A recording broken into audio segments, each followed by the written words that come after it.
Social. Em primeiro lugar, na linha daquilo que tem acontecido, o desemprego tem vindo a aumentar, atingindo já, segundo os números do INE, 17,5%. Um valor nunca visto nos últimos 30 e tal anos de democracia na Madeira. O desaparecimento de postos de trabalho, quando a Madeira em 2010 tinha 120 mil trabalhadores, neste momento tem 106 mil trabalhadores, ou seja, no espaço de 2 anos, isto são dados até setembro, nem sequer 2 anos, a Madeira perdeu cerca de 14 mil postos de trabalho. As receitas fiscais da Madeira têm tido uma média de 660 milhões de euros de receitas próprias, fruto do trabalho dos madeirenses e porto-santenses, que é descontado e que vai para o orçamento regional. O serviço da dívida proposto pelo Governo para 2013, que é o pagamento de juros e algum capital, ronda a verba de 362 milhões de euros, o que corresponde a 55% da totalidade das receitas próprias da região autónoma da Madeira. E olhando para estes dados, facilmente se percebe a situação insustentável das finanças públicas da Madeira e do Governo do PSD. O orçamento regional deste ano tem cerca de 1.600 milhões de euros em termos de globalidade do orçamento daquilo que são as despesas previstas. A média de receitas fiscais, como referi há pouco, é de 660 milhões de euros, receitas próprias. Daqui se pode concluir facilmente que 59% das verbas do orçamento não são verbas próprias da região, vêm da Europa e vêm do Orçamento de Estado. E eu gostaria de recordar o discurso em 2004 por parte do Presidente do Governo, em que dizia que a Madeira já era autossuficiente, porque as verbas que recebia do exterior eram cerca de 12%. E, portanto, a região tinha recursos próprios que já podia prescindir do Estado português. O que é certo é que esses valores inverteram-se e atualmente a Madeira precisa, quer do Estado da Europa, em termos de orçamento, numa verba de 59%. Daqui também se vê o retrato e a deterioração da situação financeira da região autónoma da Madeira. Este fim de semana, como toda a gente se apercebeu, existiu um congresso regional, um congresso da divisão, em que estiveram representados os responsáveis pela desgraça do país a nível nacional e os responsáveis pela desgraça da região autónoma da Madeira, do ponto de vista económico, financeiro e social. O Sr. Primeiro-Ministro veio à Madeira. Veio à Madeira, mas ficou longe dos madeirenses. Não falou com a população da Madeira. Viu-se um Primeiro-Ministro solidário para com o seu PSD da Madeira, não se vê um Primeiro-Ministro solidário para com os madeirenses e porto-santenses que passam neste momento por grandes arguras e dificuldades. Esta vinda do Sr. Primeiro-Ministro à Madeira era um passo, um momento importante para clarificar uma série de questões. Mas não se ouviu da parte, quer do Primeiro-Ministro, nem da parte do PSD regional nesse Congresso, a clarificação de algumas questões que todos nós gostaríamos de ver clarificadas. Ouvimos da boca do Sr. Primeiro-Ministro dizendo que o seu governo na Madeira estava a cumprir o plano de ajustamento económico e financeiro. O que não se percebe nestas palavras é porque que a região autónoma da Madeira tem as verbas bloqueadas se, segundo o Sr. Primeiro-Ministro, está a cumprir o plano de ajustamento económico e financeiro. Porque desde setembro que as verbas, à luz do plano de ajustamento económico e financeiro, não vêm para a região. E o Sr. Primeiro-Ministro diz que a Madeira está a cumprir, ou seja, o seu governo na Madeira está a cumprir. E era bom que esclarecessem os madeirenses e os porto-santenses por que razão, então, se o governo regional da Madeira está a cumprir o plano de ajustamento, por que razão até o momento não foram desbloqueadas as verbas que estão retidas desde setembro.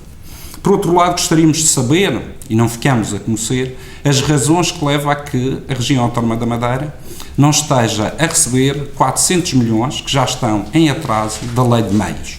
Por que razão o PSD e o seu Primeiro-Ministro na República, até o momento, não desbloquearam estes 400 milhões de euros em atraso? E por que razão, neste Congresso da Divisão e do Silêncio, não reivindicou o PSD Madeira estas verbas a que a Madeira tem direito, aproveitando a oportunidade de ter o Sr. Primeiro-Ministro cá na região.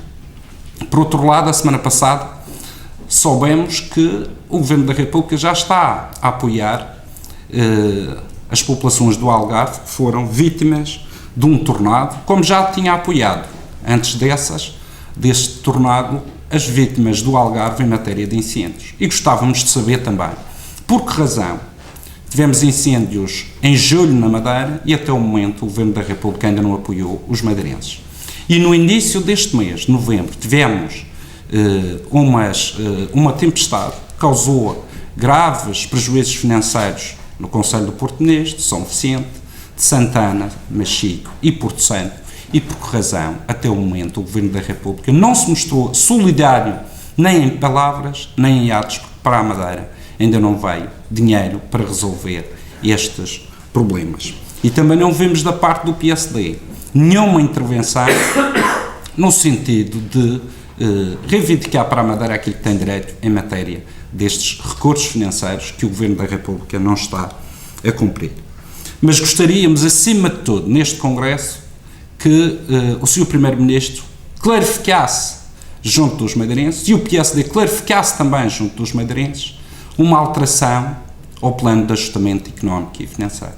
O que é certo é que durante este fim de semana não vimos por parte do Sr. Primeiro-Ministro uma abertura a uma alteração ao plano de ajustamento económico e financeiro e não vimos da parte do líder do PSD Madeira qualquer alusão a uma alteração rápida do plano de ajustamento económico e financeiro que permitisse à região avançar noutra direção e não na direção que está a avançar, que é a direção do desemprego, da falência de empresas, da pobreza, da exclusão social e da imigração. Por outro lado, das conclusões deste Congresso, há uma conclusão que nós rejeitamos liminarmente. O PS não aceita qualquer alteração na presidência do Governo Regional sem eleições antecipadas. E o calendário proposto de, no início de 2015, alterarem ou discutirem a vida eterna do PSD e substituírem o Presidente do Governo, como fez já no passado o Dr. Alberto João Jardim, à falsa fé, em 1978, contra o Ornelas Camacho, em que o depôs sem ir a eleições, nós não admitimos esse cenário agora no século XXI.